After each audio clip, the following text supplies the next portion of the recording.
Hello and welcome to the Saturday edition of The Box Seat.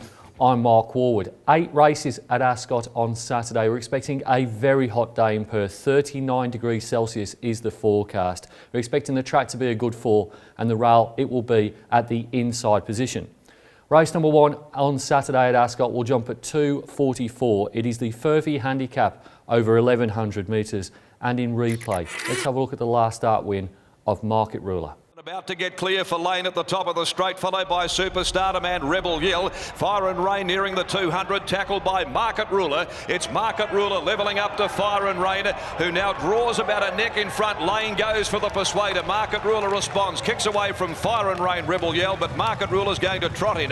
Market Ruler from... That was a mighty fine performance by Market Ruler in the replay race. She certainly appreciated returning to a sprint trip of 1,000 metres, having previously been over the 1,400. I think 1,100 is okay, and she did beat Fire and Rain at worse weights in the replay race and Rebel Yell at the same weights that will meet on Saturday. Goes on top from number 3, Magic Planet, gets back to his own age group after being luckless again last time out behind She's Vital. This is a harder race, but this horse is in good form, gets the tongue tie on, and of course William Pike.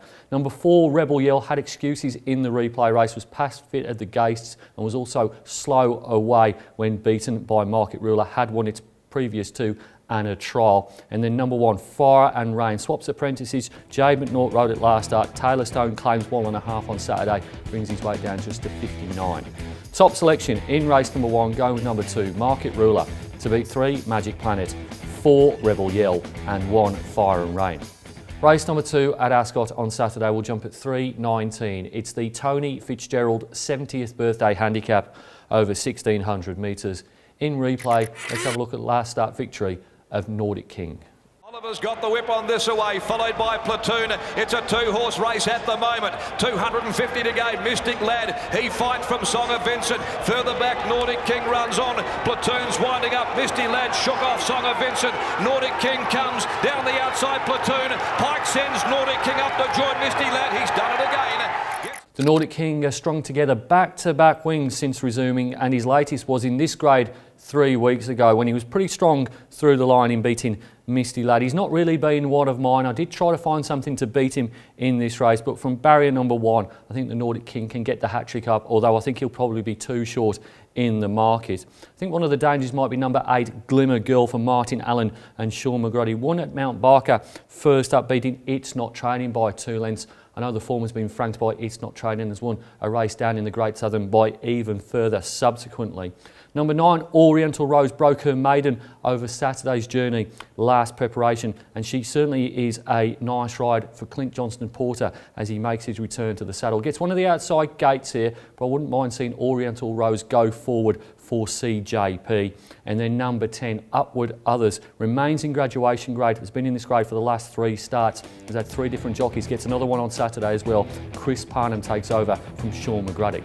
Top selection in race number 2, going with number 2, Nordic King, from 8, Glimmer Girl, 9, Oriental Rose and 10, Upward Others. Race number 3 at Ascot on Saturday will jump at 3:55. It's the Amelia Park Beef Handicap over 1,400 metres. It's a race for the 3-year-olds, and in replay, let's have a look at the last start win of Angelic Ruler.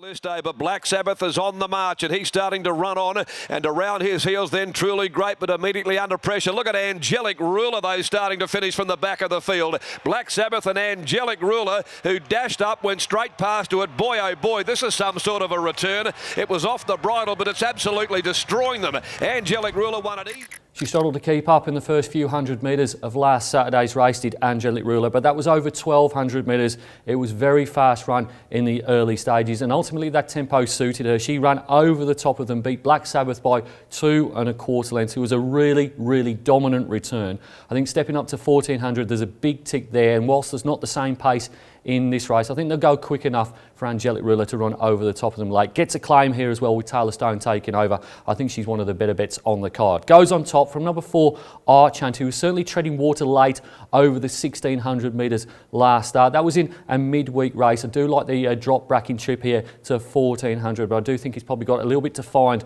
on the top one. He's very good indeed.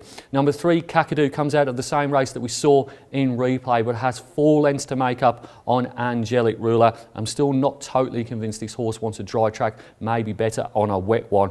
And then number 2, Acetro, hasn't really lived up to the hype of her debut win on New Year's Day. Adam Durrant did have a really big opinion of her. He's a very, very good judge. She's first up here off what was an okay trial. I prefer to watch her, certainly at the prices I've seen in early markets. Top selection in race number 3, going with number 1, Angelic Ruler, to beat 4 Archant, 3 Kakadu and 2 Acetro. Race number 4 at Ascot on Saturday will jump at 4:30. It's the Seppelt The Drives handicap over 2,100 metres. And in replay, let's have a look at the dominant win last time out of the Big Show. Relby at the top of the straight, the gauge reading empty for Beaucount. He's still got a big lead at the 250 though. Here comes the Big Show. Beaucount's off his feet, the Big Show's cutting him down. Mr. Relby followed by Arctic Stream. The Big Show swept past Beaucount and he's going to race away. Goes on to win it easily, the Big Show.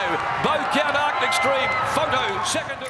Racing beyond 2,000 metres appears to be the key for the Big Show. His last 2 starts with the 2 in front of him, he's won. 3 starts ago, beating Burgertime by a long neck. And last time out, well, Mitchell Pateman, he was standing up in the irons for the majority of the Ascot Straight. So dominant was the Big Show. He won by 4 3/4 lengths and could have won by a lot further had he wanted to. This horse is on his way to the Perth Cup, I would think, and I think he'll take a stacker beating in race number 4. Goes on top from number 4, Brothers Keeper, who returns to the scene of her victory last week in what was another brutal Beaucount-led race. She got the job done by a length. She's in really, really good form, but she's pretty deep into her campaign here, and I wonder what last week would have taken out of her.